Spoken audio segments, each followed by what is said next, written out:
Late night bites with friends? Already hard to beat. That first too hot bite of fries you couldn't wait for, followed by ice-cold Pepsi. Now that hits different. Suddenly, the energy kicks back in, the night goes longer, and the laughs don't stop. Because Pepsi brings out more flavor, more fun, and more of the moment. Food deserves Pepsi. Grab a Pepsi Zero Sugar today.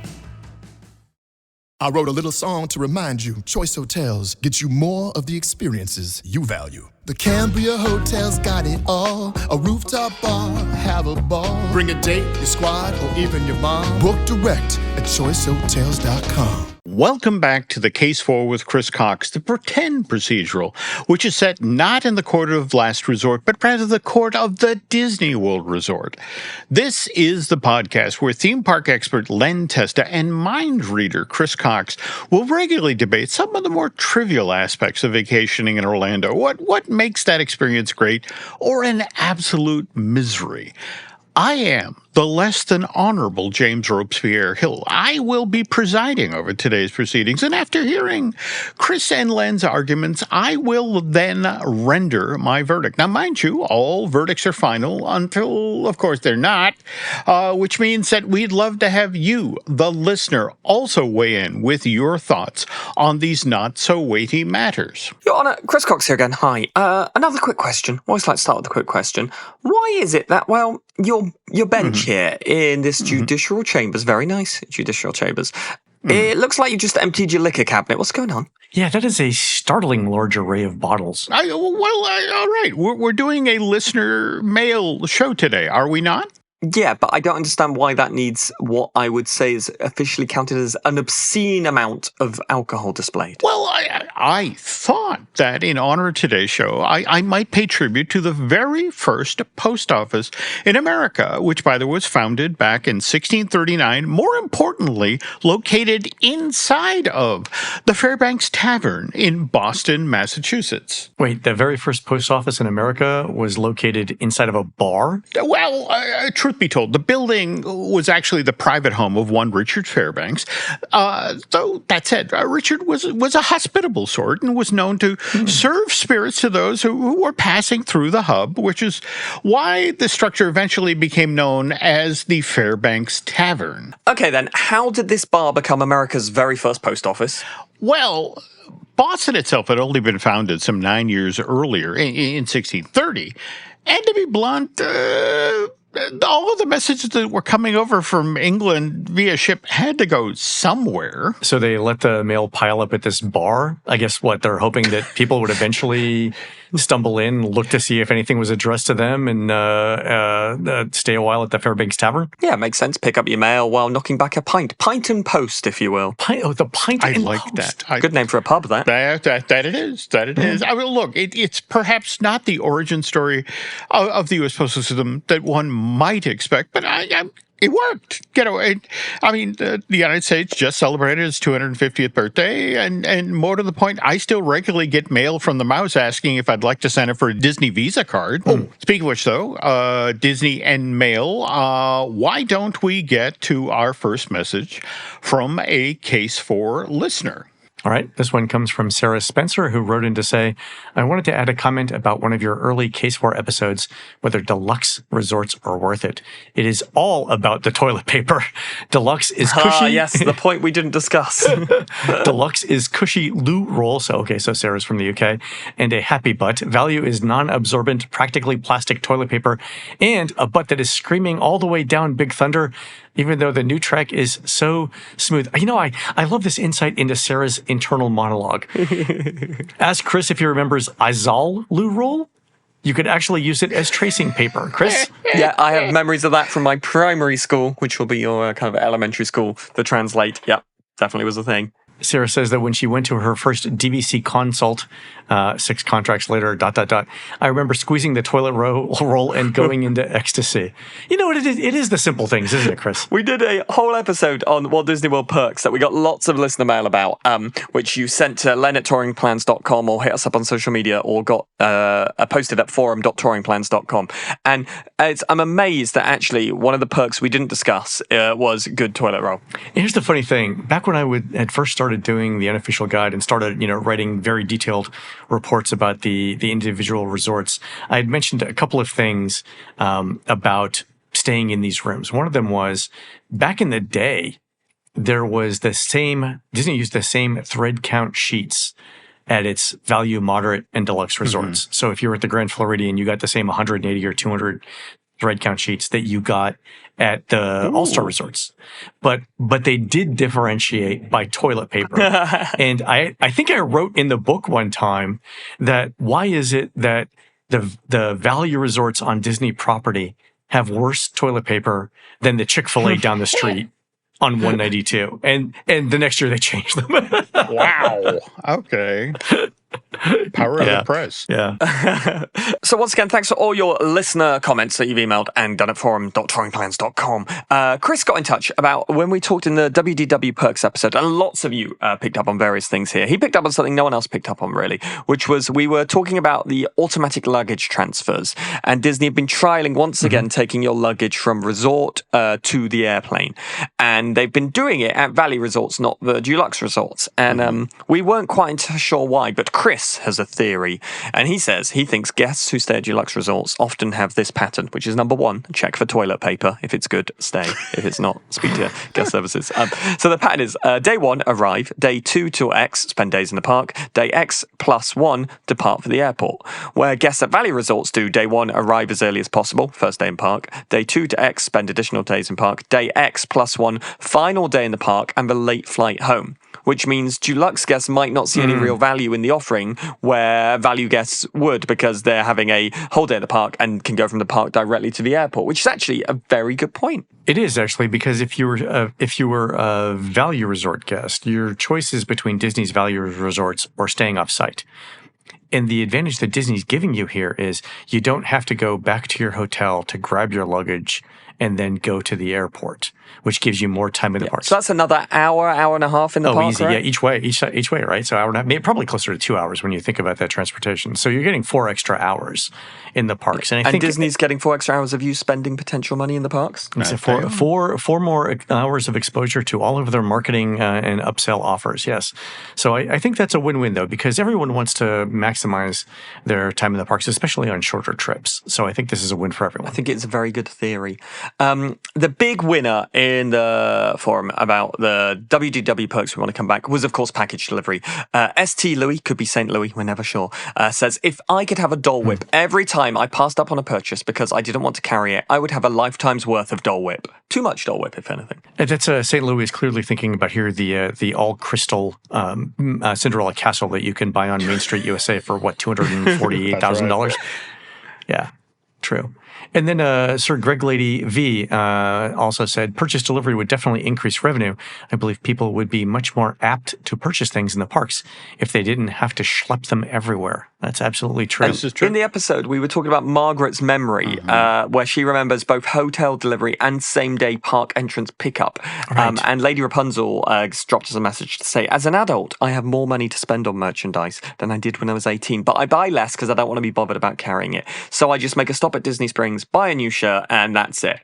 And she also mentioned, which the merch is sort of 90% the same at most of the stores now. Yeah. Oh, that drives me crazy. The idea that you can see Marvel characters in the Animal Kingdom shops just makes no sense to me. In fact, I'm waiting for the day where I can buy lightsabers in Animal Kingdom to just give up on merch in the parks. I used to quite like the treasure hunt thing of finding merch. There was a spoon holder that we used to have, which was a Mickey hand one, and I've broken so many of them. Every time I'd go back to Disney World, I'd have to buy a new one because I'm constantly breaking them. And there was many questions about your cooking technique. If you've broken that many of them, I'm just very clumsy when it comes to putting down spoons. It's in a precarious place. But there was a shop near Liberty Square that sold it, and that was the only place that sold it. It sold homeware stuff. It was opposite the Christmas shop. So every time I would have to go there to get it, and I couldn't get it from any other store. Now I can't get it at all. Right. I think they've got a different version. But I used to quite enjoy that. Like, if I don't get it from here now, I'm not going to get it.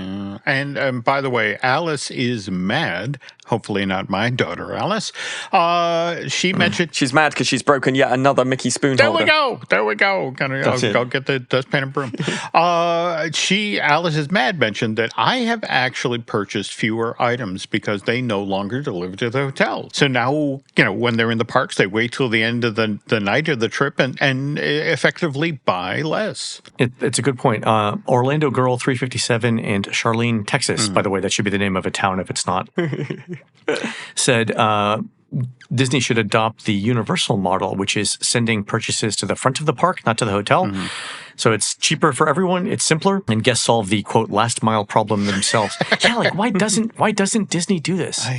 This seems like the fair compromise. No, you're not wrong. And again, we know they listen to the show, so listen to this, please. Yeah. The only thing I can think of is they don't want to deal with the higher volume of people that would say, I forgot my purchase, can you mail it to me? Yes, yeah, and I suppose maybe which probably happens more at Disney. Yeah, and also the hassle of someone's plans changing and wanting to leave and the package not being there. I mean, there's probably a lot of admin on the go.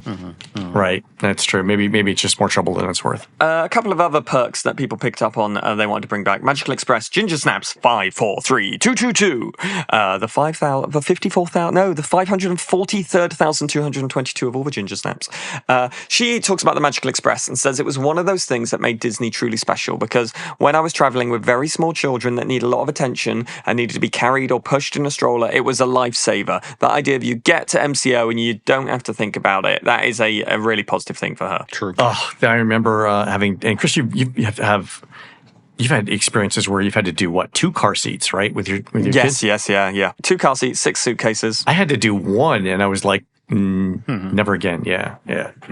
Yeah, that's a huge benefit there. Jeff AZ, who big fan of your work, Jeff AZ, he has got the underscore as well. He picked up on a good thing that we talked about, is that the marketing potential on that bus of the way there and the way back, the idea on the way back to the airport, don't forget to book your bounce back stay now. You can kind of really maximize the value there. We discussed the idea that might well indeed pay for the whole service. And they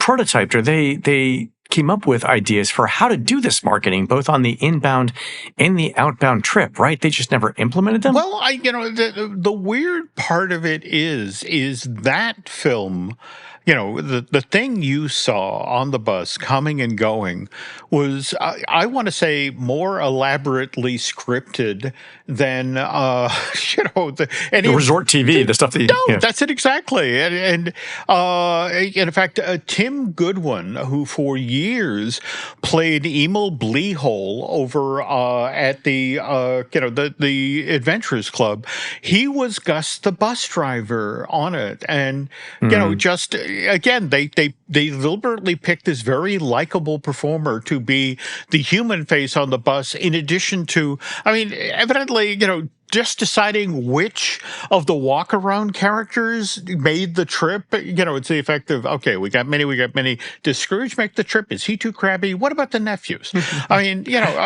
Just again, this was so carefully crafted to have a message to excite you as you were arriving to property, and then as you're leaving, reminding you about the wonderful time you just had, and don't you want to go back, or don't you want to book a Disney cruise? Do you remember, Jim, the pattern that we talked about on the Disney Dish years ago? And it was one where they would assign you seats on the bus, or you would log in somehow to say, this is who I am, and they would show you a photo/video montage. The highlight reel of you on the ride. The highlight reel. Yeah. It's here, swipe your credit card here. Yeah. TDD USNA said that they imagined if they had interactive seatback screens like they've got on Delta now, they'd be swiping their credit card on the, as they call it, the Tragical Express all the time to buy stuff. That would make total sense. And you could see people would do it. They would. And even if they didn't do it, the idea of having your kids just watch a video of themselves in the parks on the way back to the airport? That's a great idea. That is a missed opportunity. All right, Chris, what else do we have in terms of feedback? So longer hours and later nights were things people really wanted. In particular, Ryan 1 and Sir Greg Lady V. I don't know whether that means the 5th of the Greg Ladies. I'm not entirely sure. Both mentioned that Pandora being Disney's one of the most beautiful Disney experiences at nighttime, but it's rarely ever open late enough for you to see it at nighttime. Yeah, it's weird that the park is open until 7 or 8 p.m., which is still not dark during summer. I'm wondering if when Tropical Americas opens, we get a little bit later time period there, but you still have the problem with the animals. Yeah, I suppose they could close down that back section of the park, kind of near Kilimanjaro, close that area down, keep everyone at Tropical Americas and Avatar and keep that open late. Yeah. Well, the irony with that, and having talked with park managers about this, I mean, the hard reality is you have one of your biggest capacity shows back there, the Festival of the Lion King. You have Pandora, which again was designed to be open at night because of all the bioluminescence. And then, and you have things like that wonderful little food court there just in Harambe. And and that coupled with things like Yak and Yeti, it's what they just have found is that it's hard to keep this park open at night. And it's like, well, yes, you could do Expedition Everest. Why, yes, you could do, Festival of the Lion King, or coming soon, you can do, the Encanto ride, and you can do Indiana Jones. But it's explaining to people like, well, no, you can't do the walk through aviary because the birds have gone to bed. Right. Likewise, the tigers are getting their beauty sleep. And it's just the notion of how do you explain to people that I know you paid for admission, but, to the park, but, our big marquee attractions, the Kilimanjaro Safari, the Royal Palace walkthrough are closed. It just, it's tough. It's a tricky one, right? And actually, we mentioned this in the episode that Animal Kingdom, I think, has some of the best dining options across all of the parks, and I would happily go into some of those places for dinner. And Obi Nurse NH mentioned that she is impressed at how late one can get proper food at Disneyland Resort when talking about staying open later. And also QWERTY SC mentioned that if they stay open later, I would eat more, as like I did at Disneyland and Disney California Adventure. And there was a recent resort stay where I forget where I was. I think it was at a deluxe resort, and it was 11 p.m. and I was hungry. And there was nothing open. Because remember, they've stopped doing, I think where I was at Wilderness Lodge, they've stopped doing room service. Yeah. So my options were, and at 11 o'clock, all of the stores had closed.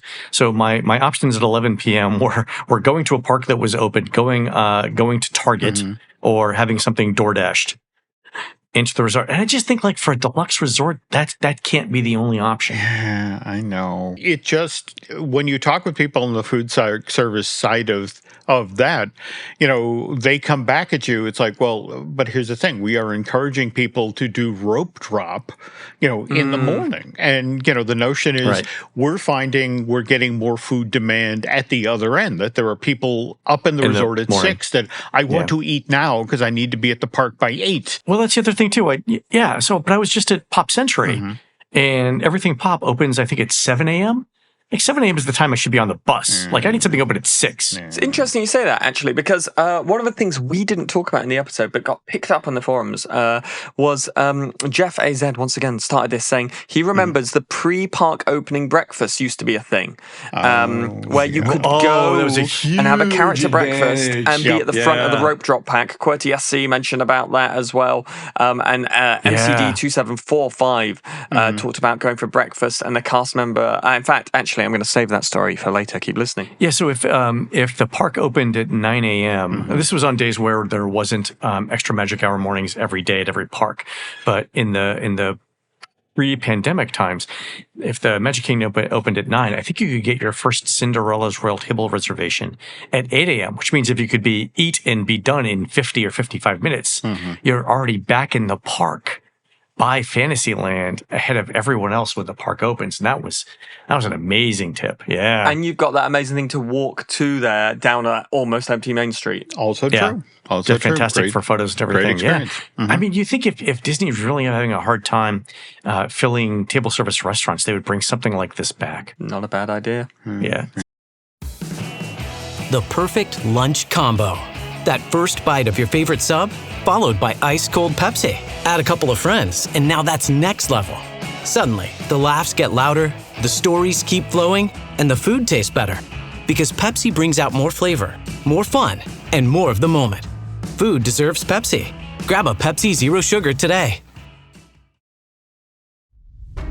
Fox News is streaming live on Fox One, bringing you the stories you won't hear anywhere else. Live coverage, sharp analysis, real perspective. Stream now. I wrote a little song to remind you, Choice Hotels get you more of the experiences you value. The Cambria Hotel's got it all. A rooftop bar, have a ball. Bring a date, your squad, or even your mom. Book direct at choicehotels.com. Fantastic. Talking of character dining, we did a whole episode on character dining, and loads of comments about this. Twilight at Disney said that they like to be surprised by a character. Accidentally seeing them, they're excited, and they won't wait in line for them unless they're with someone else. So they've had lovely interactions with Mary Poppins in Epcot, who was walking with her just because she had an umbrella. So they prefer that approach rather than going to a specific meal and seeing the characters. Yeah. I remember one time I had a spontaneous character interaction. I was in that cul-de-sac on Main Street. And, you sort of go back and there's that little alleyway back there. And then I encountered Peg Leg Pete, who said, "Hey, I really like your watch." and then I gave it to him, and that's how I got out of not having to, roaming characters are just great. Go ahead. They are. Ryan One actually mentions that his favourite ones as well are the roaming characters, but specifically when they're performing in the role rather than a meet and greet, like Gaston riling up little girls, stepsisters bickering, would always go out of his way to see them, but would never really wait in line for a normal character meet and greet. Yeah, that's the thing, because it feels like it's just a spontaneous meetup with people who actually live in the parks, even though you're visiting. Yeah, especially the stepsisters. I really like them a lot. Yeah, and once upon a time, this was how Disney operated. In fact, they literally in the 70s and 80s, would give cast members that were going on outstage sort of this little trifold piece of paper that, if somebody comes up to you and says, "Well, my kid wants to meet Mickey," and it's like, "All right, well, you didn't hear this from me, but, be in Fantasyland between 3:30 and 4, at such and such a place," and Mickey would come out. And that was the thing. You would just bump into them and it would be this magical moment. But, as the price of tickets went up and as, more to the point, on the back of the success of Mickey's Birthday Land, where, if you knew if you stood in that line, you would be taken into Mickey's, dressing room, and one of 4, and, have your magical encounter with him. And on the back of the success of that, the system changed. Then it's like, go stand in that line and absolutely positively guarantee that you will have a magical encounter with Cinderella. It's the high spender problem, right? It's I've spent $10,000 to stay at the Grand Floridian. Why can't my kid meet Mickey Mouse? There we go. There we go. I totally get it. Cinderandy got in touch saying something. I've not done this. Have either of you met Kevin and Doug from Up yet? Doug being the dog rather than... Yeah, Doug is the dog, yeah. So I've not done that, but I love this. And he says that he loves that Doug is not silent like most costume characters because he has a talking collar. Right. And that way he likes to interact with a conversation, so can use that. Yeah, it's the same thing with the Stormtroopers. Is that like a Turtle Talk thing, or is it like a Stormtrooper thing when you've done it's it? Like a Stormtrooper thing. There's a predefined phrases that they can say, But it's interesting that some of the newer characters have voices, but some of the older ones don't. Like Mickey doesn't talk anymore, right, Jim? Yeah. Well, they again, it got problematic because, again, Mickey is a corporate symbol. And it just, it's a lot of pressure on the individual inside of the outfit not to say something to embarrass the Disney Corporation. Total side note here, Disney began investigating talking characters as early as the late 1960s, early 1970s. In fact, there's a wonderful book called Justice for Disney. It's the memoir of Bill Justice, one of the key guys in the development of Chip and Dale at the studio. But Bill, late in his career, came over to the parks, and he was the one who designed the first sets of walk-around, real Disney-produced walk-around characters in the 1960s. And he has this amazing illustration in this book about, Disney was like, the characters should talk. How do we have the characters talk? And he did this sort of exploded drawing of, it was, and to give you some idea how long ago this was, it was Brer Bear from Song of the South. But it's, so you have you see the outline of the Brer Bear character costume, and you see the human being inside of the outfit. But picture this, around around their neck on a leather strap is a reel-to-reel recorder. All right, all right. Oh, wow. That is playing a recording, of that they brought a voice actor in to do Brer Bear's voice, and so the character. But as Bill explained it to me later when I was chatting with him, it's like, well, we didn't kind of factor in, first of all, you're putting a 20 or 30-pound weight around somebody's neck, and coupled with the fact that the speakers are muffled, so it's like Brer Bear is mumbling, and at the same time, the performer's sweating inside, and every so often, the recorder would short out and electrocute, the poor employee. Didn't quite work the way Disney had planned. There are a variety of reasons this wasn't implemented. There we go. There was a good little pitch on the in the post in this about the checkout day strategy, which I quite like for character dining. And Jan Amelia mentioned that she liked Cape May Cafe as an unexpected highlight, specifically because of the bacon. And Bluebird32 also mentioned the idea of, like, on your last day, if your park tickets have run out that day and you're not going to the park, to have a character breakfast in one of the resorts is a really good way to extend the magic on your final day. You get a relaxed pace, you need no park admission, you get to meet the characters one last time and get a good breakfast, ideally with good bacon if you go to Cape May Cafe, according to Jan Amelia. That's a good point, and it allows you a little bit of time to resort hop too. I like it. I like it a lot. Okay. All right, Chris, we've got time for one more. Do you want to talk about the Festival of Fantasy Parade viewing spots? Yeah, loads of comments about this. My favourite actually was from Beast126, who said, "For me, a Disney parade means getting to a spot at least 30 minutes prior, and then spending those minutes consistently saying, 'Yo, dude, I was here first.' And then when you've defended your spot, a minute before it starts, someone rams in front of you with a stroller, puts their kids up on their shoulders. Well, please note, this is also the same for the fireworks." They're not wrong. Yeah, I don't know how Disney does such a good job of preventing fistfights from breaking out from people who are taking your spots. I mean, it's one thing to be like, I'm trying to fit 3 people in a spot for 2. It's another to find the 2 inches of space between the person who's currently sitting down waiting for the parade to start and that Scotch tape or that masking tape that Disney puts down, and then trying to wedge your way into that 2 inches of space. Like that's not cool, right? Literally in the heat. In fact, talking about not being cool in the heat, Pooh Fan Club says, it's not that I've got anything against parades. It's just that they're usually ghastly hot at that time, and our Magic Kingdom schedule is normally jam-packed. Everyone mentioned about the fact that they're hot. Jim, do we know why the parade is at 3? This feels like something you would know.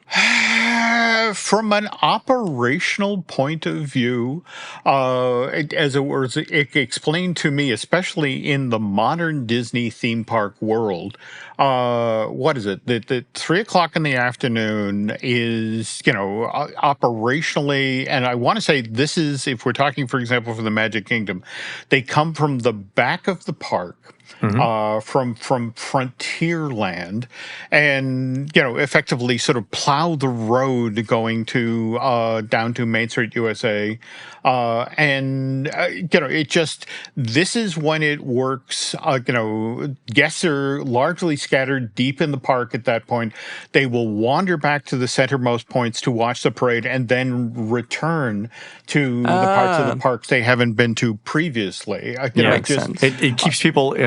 So a lot of families, if they had their druthers, would arrive at the park at 8 o'clock and leave around 3. There we go. Yeah. But then Disney incensed them through live entertainment to stay later and later in the day. That's why the parade. And then they're like, "Oh well, we're here. We might as well get dinner." Or 3 o'clock. By the time you're done, you've got a snack. It's 4 o'clock. At that point, it's like, well, we might as well stay for dinner. And then once you stay for dinner, it's only a couple more hours to the fireworks. That's how you stay all day. Good point. I mean, they just things are just spread out far enough that it's an inconvenience, but it's not a hardship. It's like, all right, we can stay. Great way of saying it. Yeah. Great way of saying it. Yeah. I'm going to rattle through some viewing spot preferences, which are some really good ones here. So get your pens and papers at the ready. and Nurse NH says she likes the Country Bear side of Frontierland because of shade, Emporium side of Main Street because she can get to see the Dapper Dans just before or after the parade. Thorcat has said front of Tony's for head-on and side views simultaneously. Also Liberty Square for the same. He does it. He's a local and will only go when he's got family with him. RD Ryan says Liberty Tree Tavern and Town Square looking towards the castle, specifically saying Liberty Square's raised boardwalks and shade spots.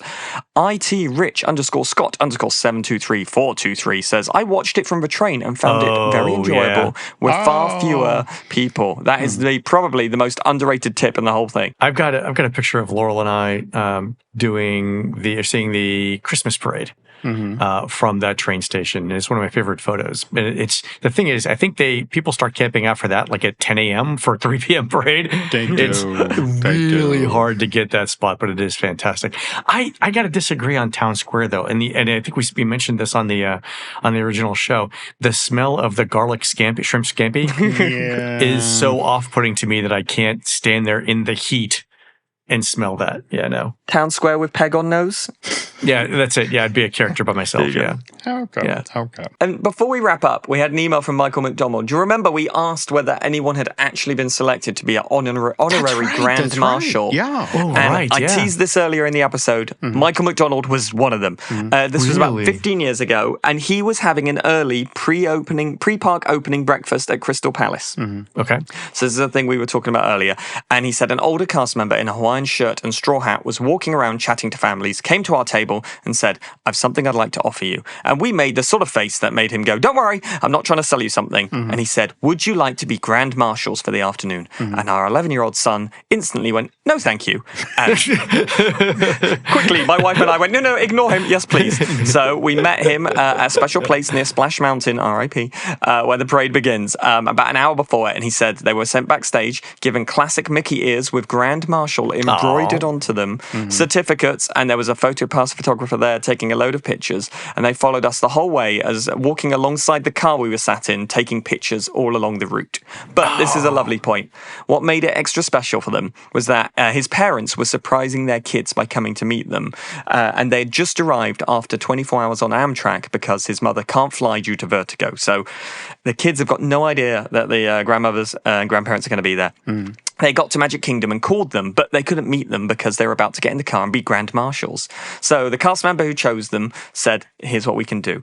Tell your parents to go and wait by the fire station in Town Square. If they're too close to Tony's, just put a peg on your nose. You'll be fine. And look for the guy in the Hawaiian shirt and straw hat. He was easy to find. And he found them, he gave them a little private viewing area. And at the end, as we reached the end of the parade and the kids are starting to get sad about their big moment ending, they spotted their grandparents and their jaws dropped. Their son quickly asking, how did Grandma get here? She can't fly. That put the cherry on the sundae, he says. Oh, what a great memory. That is a great story. Oh. That is fantastic. I've never been in a car in the Magic Kingdom. So that's I'm glad you didn't carry on there for a second. I've never been in a car. That was going to be it. Landon, we got something for you. That is a fantastic story. I love it. Wow. Well, with that, gentlemen, I think it is time we close up the mailbag for this edition of The Case For with Chris Cox. Who knew that answering listener questions would be such thirsty work? Yeah, you're right. Actually, toward that end, Your Honour, how about you open a few of those bottles that have been arrayed up on your bench and you can make Mr. Testa and I an adult beverage? That is an excellent suggestion. And I have just the thing, an old favorite from the Fairbanks Tavern. It's called a Boston Bog Water. You start by taking a flagon of water that's been drawn straight from the Charles River. Water from the Charles? That's the same river that the Standells immortalized in their 1966 song Dirty Water, as in, I love that dirty water, Boston, you're my home. Hard pass, Your Honor. Yeah, even if you're talking about a guy called Charles River, I don't want any of his water. And if what Mr. Testa is saying is true, I think I'm just going to grab a Coke from the cafe. Exactly. I'm sorry to hear this, gentlemen. I was really looking forward to demonstrating my mixology. I've been told by many people they're visibly impressed by my ability to muddle mint leaves. And I can see how you'd be extremely proud of that. All right. Well, on that note, another session in these hallowed halls, the court of the Disney World Resort, has now come to a close. My thanks to our two would-be barristers, theme park expert Len Testa and master illusionist Chris Cox, for helping me get through this month's assortment of listener mail. Thanks also to all of you who took the time to write in about our most recent shows. Just a reminder, though, a full verdict won't be rendered in the court of the Disney World Resort until you, the listener, weigh in with your thoughts on the cases that Len and Chris have pled here. You can email Len at touringplans.com or get involved at forums.touringplans.com. But for now, the case 4 is closing up shop. On behalf of Mr. Tester and Mr. Cox, this is the less than honorable James Robespierre Hill. Thanks for listening, and this court will be back in session soon. If you've made it this far into the podcast without turning off, congratulations, we have a bonus bit for you. It is facts and figures for all you Fact and Figures fans, because there were polls on the Touring Plan forums, weren't there, Len Testa? There were. And we have the results of those polls. Which perk would you most like Walt Disney World Resort to resume? Disney's Magical Express. Can you have a little guess of what the percentage was, Len? 79%. It was 43. Longer operating hours, 41%. Extra magic hours, 36%. Free magic bands with a resort stay, 29%. Resort package delivery, 25%. Resort airline check-in, 12%. Moving on to the next poll. Are you ready? Wow. This one's for you, Jim Hill. Mm-hmm. Which is your preferred way to meet characters in the park? What percentage of people do you think said they wanted character dining, paying with cash? 35, 36? Oh, yeah, that's not bad. You got 31% there. 26% of people enjoyed meet and greets, roaming and impromptu. Meet and greets in a dedicated location, 15%. 14% for admire from afar, like parades and shows. Character dining with DDP, the Disney Dining Plan, 6%. And also, out of interest, what class of characters do you usually prioritize? The classics, Mickey, Minnie, Pluto, etc. Go on, Len. Go on, Jim. Give me a percentage. What do you reckon? Fab 5. I'll go 40%. Yeah, I'd go 45. And you get the points, Jim Hill. Mm-hmm. All right. He's got 53% of people go for that one. All right, final game. Afternoon parade viewing spots. Which of these options best describes your approach to watching the Festival of Fantasy parade at the Magical Kingdom? What percentage of people said, I will not wait for the parade, but I will watch it if convenient? 2/3, 66%. Jim? I'll go a little lower than that. Let's try that again, 53. Oh, Jim Hill, 52%. I don't know anything about theme parks. This is fantastic. 21% of people said they will line up within 10 minutes. 11% actively avoid the parade. 11% also will reserve the spot up to half an hour in advance. That's a lot more popularity for the parade than I anticipated. All right, good for you guys. All right. Final round. If you do watch the afternoon parade at the Magic Kingdom, where do you prefer to be? Frontierland was out in front as the winner, but what do we think the percentage was? Len, can you at least get 1 point out of this? I'm going with 38%. Jim? Okay, I'll go a trifle lower, 28.